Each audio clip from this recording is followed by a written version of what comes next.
Hi, this is Rhonda Freed, psychiatric nurse practitioner. Today I'm going to talk to you about what to say to someone.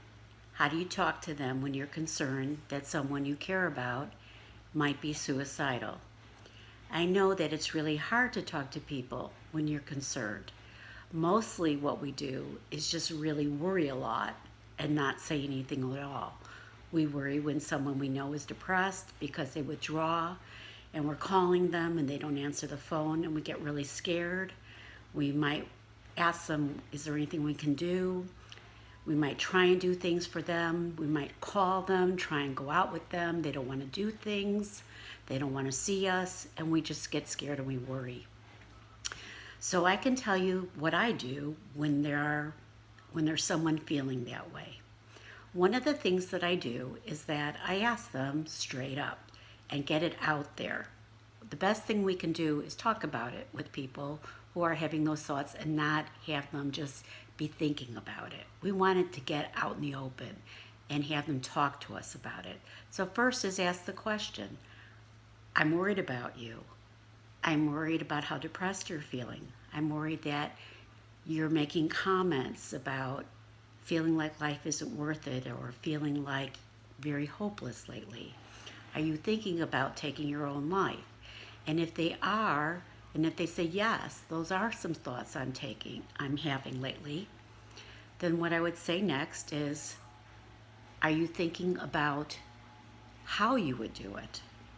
And if they say yes, and they have an actual plan about how they would carry out the suicide, now you have a healthcare emergency and you have to do something about it. So the best thing you could do is not necessarily go put them in the hospital because that can be very traumatizing to people, but you do have to make sure the person is safe and safe until they feel better.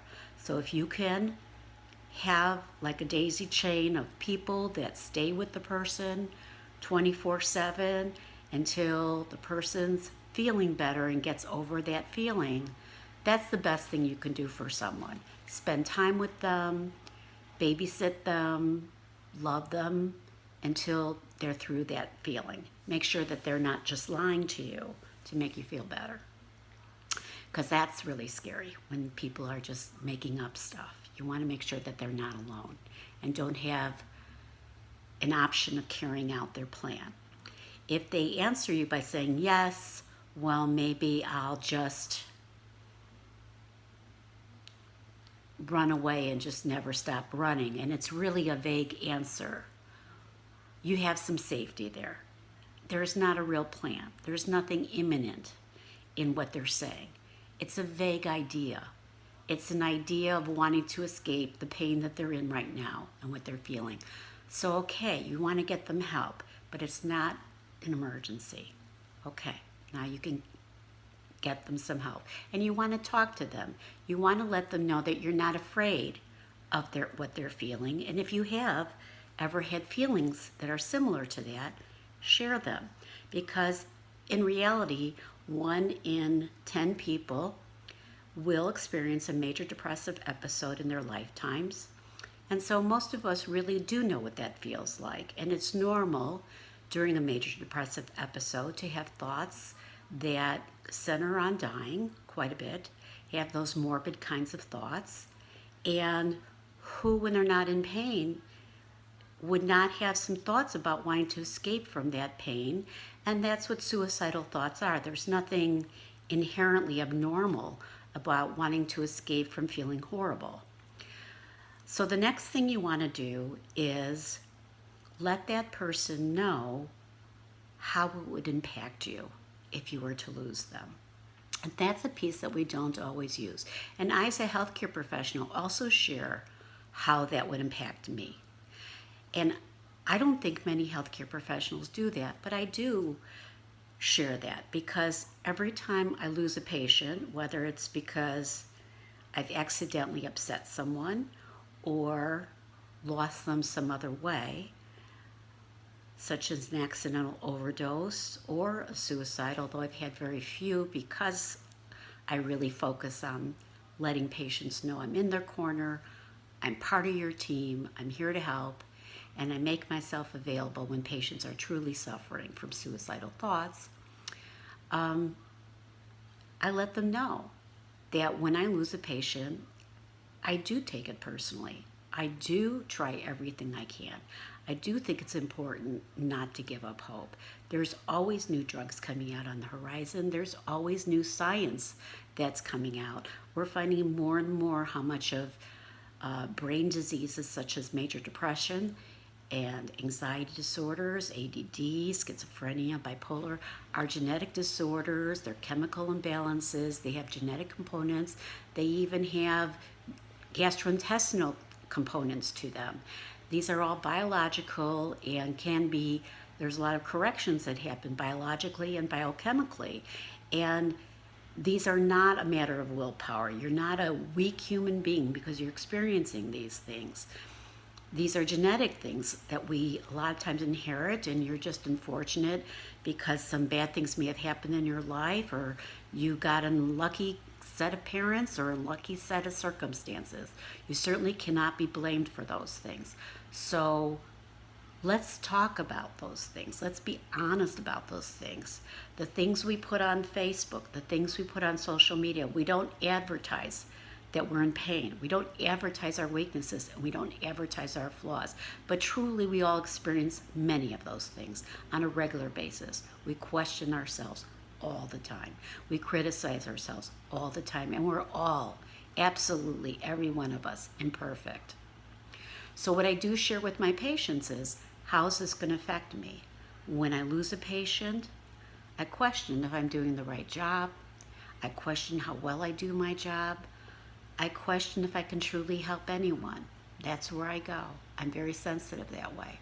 That's who I am. If I didn't care about people, I wouldn't do the job that I do. I think this isn't a job. I think this is a calling. And I don't think people should do this job if they don't truly care about people. And unfortunately, there are many people who consider psychiatry to be a job where you can make a lot of money, and they don't do it because it's a calling.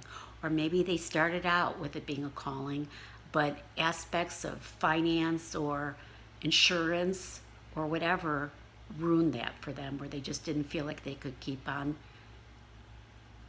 practicing the way that they really wanted to. I think it's important that we listen to the things that are really important to us, and have as much passion in our lives as possible, and let money be less of a driver of what we do and how we spend our lives. Because we spend way too much time, as the Dalai Lama says, we spend way too much time focusing on money and then wonder why our health is so bad. We really need to spend a lot more time on all of our aspects of our health and a lot less time on the pursuit of money. We've got things very backwards in our country.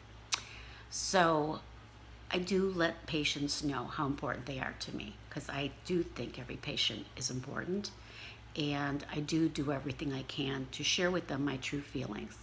And if it's a friend or another person, because I've had close friends of mine who have been suicidal, I also share the very same thing. What do they add to my life by their presence?